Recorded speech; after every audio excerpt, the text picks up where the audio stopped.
Hi, my name is Kirsten Mende. This is my mother, Maria Mende, and we are the co-founders of Lucky Dog Refuge. Lucky Dog Refuge was founded in 2020. We have a facility in Stamford, Connecticut, where we can house up to 30 dogs at a time.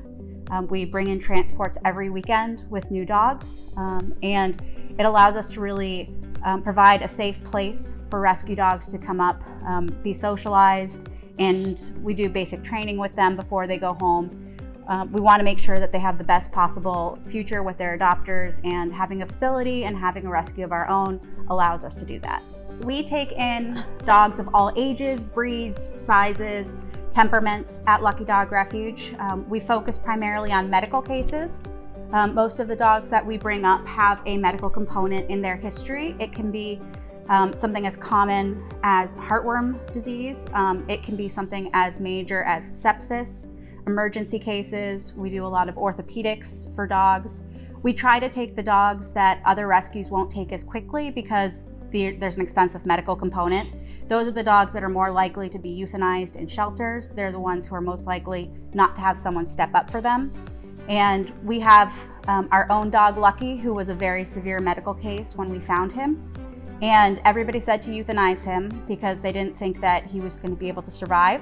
We took him to a vet in Kentucky who was willing to make the effort, and after about 3 months of very intensive hospitalization and operations, he has survived, and now he's been with us for close to 3 years. He's happy, healthy, and just a wonderful dog. And when we saw that just given the chance a dog could survive, they just needed someone to believe in them, we said let's start a rescue where we can show more dogs that we believe in them too. We primarily pull dogs from the southern United States, Texas, Oklahoma, all the way up through Tennessee, Kentucky. We cover all of those southern states. The moment we commit to taking on a lucky dog, which is the moment they're found on the side of the street or at a pound, or one of our rescuers or fosters call us, we immediately take care of all of the costs for that dog from the point of intake all the way through adoption. And we're just really lucky to have wonderful volunteers and fosters who are willing to be those boots on the ground for us when we can't be there in person. They teach them everything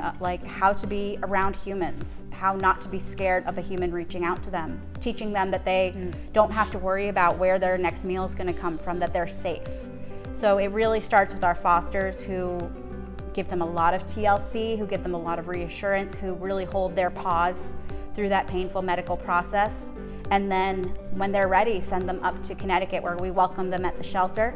The shelter, you could think of it maybe as a finishing school. We work with them on their manners, their crate training, potty training, all of those things that help the transition from the shelter to adoption. We also work closely with the adopters to let them know that dogs, as they go home, they're going to learn a new schedule, and that training is all part of the process, and so is love and a lot of patience. Our ideal adopter is someone who is passionate about dogs and loves dogs. They're people who've informed themselves about dogs, about the different types of dogs that there are. There are working dogs, herding dogs. There's some dogs who need more activity than others. So an aware adopter is a great adopter. We always make sure that the home is a good, safe environment for the dog. And a lot of that includes that the dog's boundaries in the home are safe. We always want to avoid a lost dog. So a fence of some sort, preferably an invisible fence, is something that gives us a lot of ease in knowing that the dog is going home to a secure environment. The great thing about Invisible Fence brand is that you can have a fence without seeing it. It allows the dogs to have free roam of the property safely. And as a rescue, we deal with a lot of stray dogs. We've had our own adopted dogs that have gotten lost before, and we've spent 3 days in a nature preserve trying to find that dog. Thankfully we did, and it was all happy endings, but we want to avoid anything like that happening. So the more secure the property, the more peace of mind we have, the more peace of mind the adopter has, the happier of a life the dog has.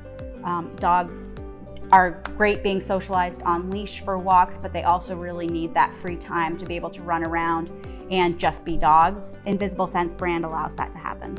There's so many ways that anyone watching this can help Lucky Dog Refuge. You can donate.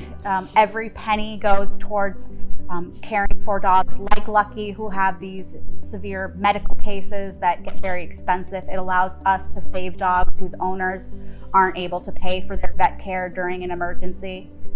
So financial donations are always extremely valued and extremely appreciated. There are multiple ways to do that. You can do a bake sale, a fundraiser with your friends. You can make it fun. So there are ways to support Lucky Dog in that way. We also love to engage with our community. Volunteers are absolutely crucial to the daily life at the rescue. It helps us get dogs exercised, socialized. The more people they meet, the more they learn that the world is a safe and happy place, the better they are going into their adopted homes.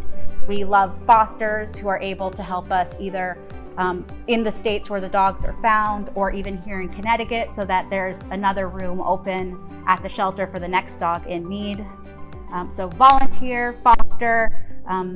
If you're able to contribute financially, it's incredibly appreciated. And most importantly, please, please, please adopt, don't shop.